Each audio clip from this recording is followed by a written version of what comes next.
Do you know we can solve a continuous beam if points of contraflexure are known? Now, what are points of contraflexure? A point of contraflexure or inflection point is a point where bending moment is zero, and it can be treated like an internal pin. Normally it happens when bending moment changes from hogging to sagging moment or from sagging to hogging moment. In this video I will solve an example where points of contraflexure in a continuous beam are known using approximate methods. This is part of my video series on IStructE certificate in structural behavior. If you have missed other lectures, click on link over here to watch them. By the way, if you're new here, I am Dr. Javed Qureshi, a senior lecturer in structural engineering and design at the University of East London. In this question, we have to find out the approximate bending moment at the fixed end, and the positions of points of contraflexure are approximated over here. So this is the position of points of contraflexure.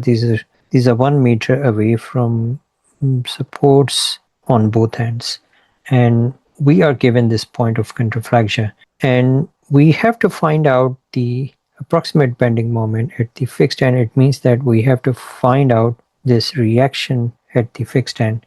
The options available are 11.1 kilonewton meter in hogging, 44.4 kilonewton meter in hogging, 33.3 kilonewton meter in hogging, and 22.2 kilonewton in hogging. What do you think? What is the correct answer? Do some calculations and estimate the answer before seeing this video, and put your answer down in comments before attempting this question. Let us see how we can solve this question. For solving this question, I will isolate the beam at these points of contraflexure. So I will say that this beam is point of contraflexure is like internal pin. It's got roller support and then internal pin, and then you have roller, and at the end you have 50 kilonewton, and the distances are 1 meter and 3 meters, 1 meter and 3 meters and 2 meters. I will name these points as A, this is B, this is C, this is D, this is E, and this is F. And first I will isolate points from D to F. So if you isolate from point, this is 50 kilonewton, and this is point E, this is point D. I'm assuming reactions are upwards, although I feel that reaction over here is upwards. Here should be downwards looking at the deflected shape, and again at the end it will be upwards, but we will see how it goes when we say summation of moments at E. First of all, summation of moment at D is equal to 0. When we say summation of moment at D is equal to 0, this 50 kilonewton will create a moment about D, and this distance D to E is 3, and this distance is 2 meters, so 15 to 5. This is clockwise, so that's why it's positive, and minus reaction RE and reaction RD. So minus RE. RE is going to create anti-clockwise with respect to D into 3 is equal to 0. And from here I can say RE is equal to 250 divided by 3. And this will give me 83.33 kilonewton. Then I will say summation of moment at E is equal to 0. When you say summation of moment at this point is equal to 0, first of all you will have RD into 3. So RD times 3. This is creating clockwise moment with respect to E. So that's why it is positive. And then you have 15 to 2. This 50 kilonewton is creating clockwise as well. So plus 50 into 2 is equal to 0. So RD will be equal to minus 100 divided by 3, so minus 33.33 kilonewton.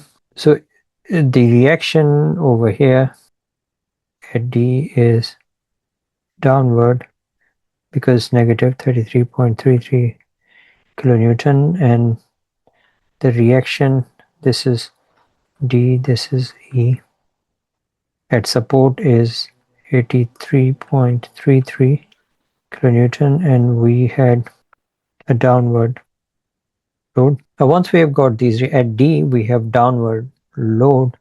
It means that when we will isolate the next portion, the next portion will be isolated between point B and D. So now I will isolate this portion. This is the second portion, and the first portion was between these 2 points.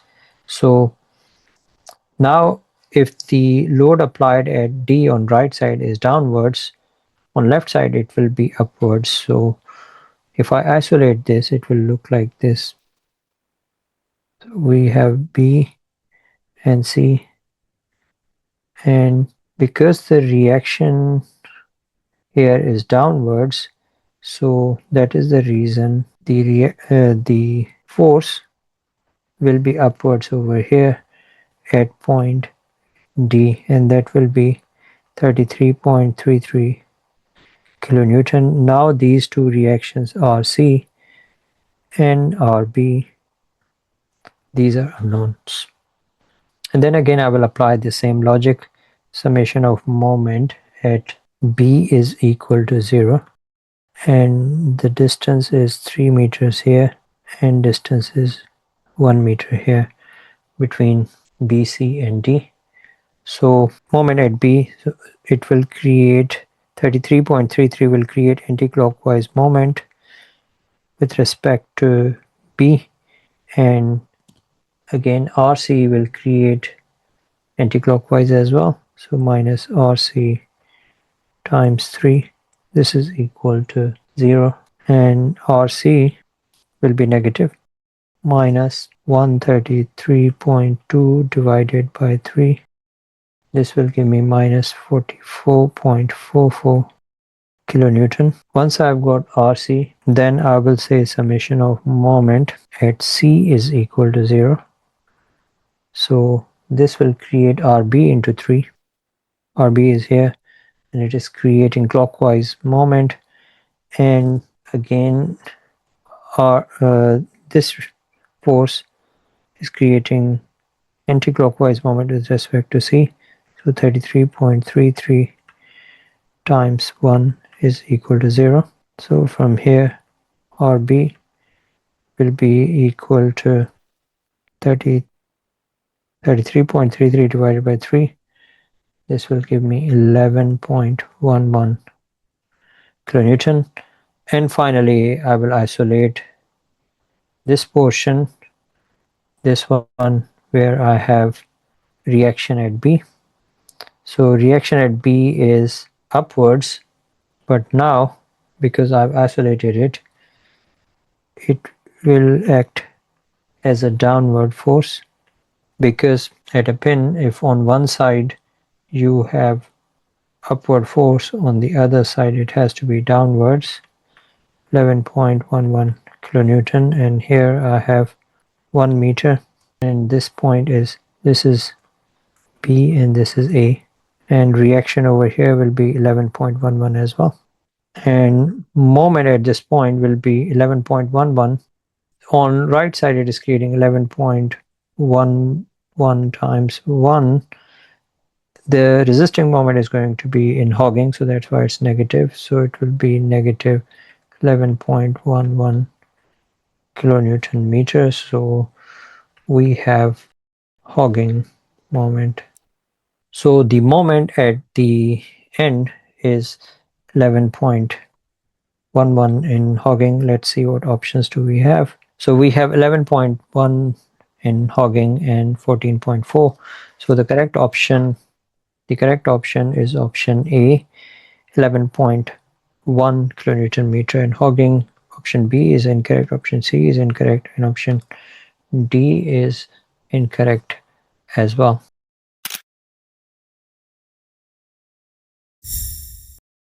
In this question, we had to find out the bending moment at the support using approximate method, and when the points of contraflexure were given, and the correct answer was 11.1 kilonewton meter in hogging. Option A was the correct one.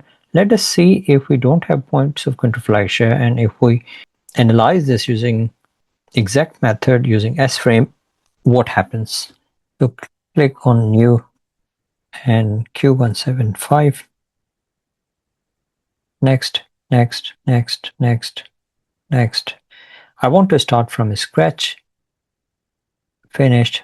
And I will click on edit grids and base grid, which is 1 meter grid in each direction. Click OK. The grid will appear, and then I will click on zoom window, and I will start creating the members by clicking on member definition tool, 2 joints, and I'll start from here, and 4, and again 4, and 2, and then I'll click on material properties, which is steel, and I'll right click on section properties, steel again, and I will choose this first available I section 127.76 13 UKB. Click OK and click OK. This section has been assigned, and then I will assign the boundary conditions. The end is fixed, and we have rollers at these supports, and then I will click on load and click on joint load.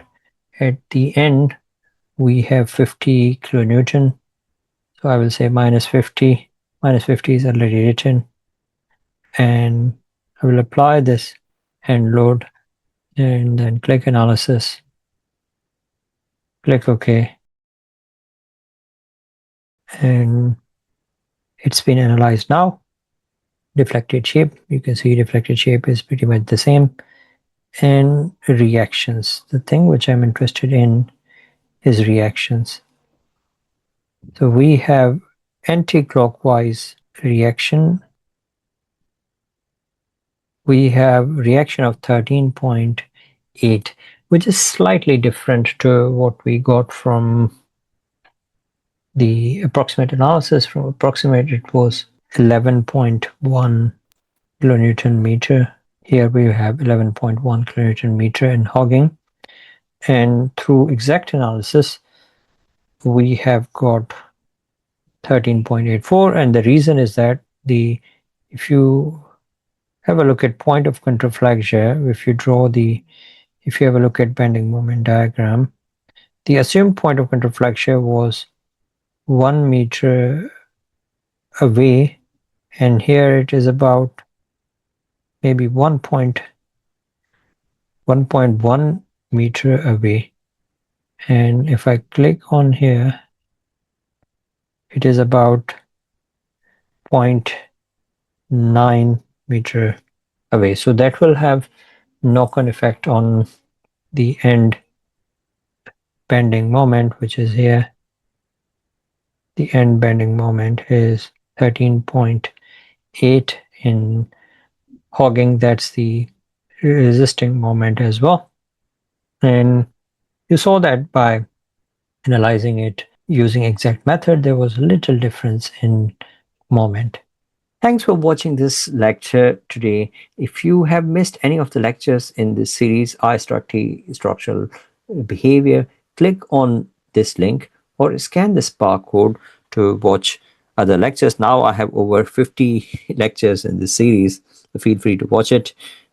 And if you wanted to download the lecture slides, click on this link or scan this barcode. I will see you in my next lecture.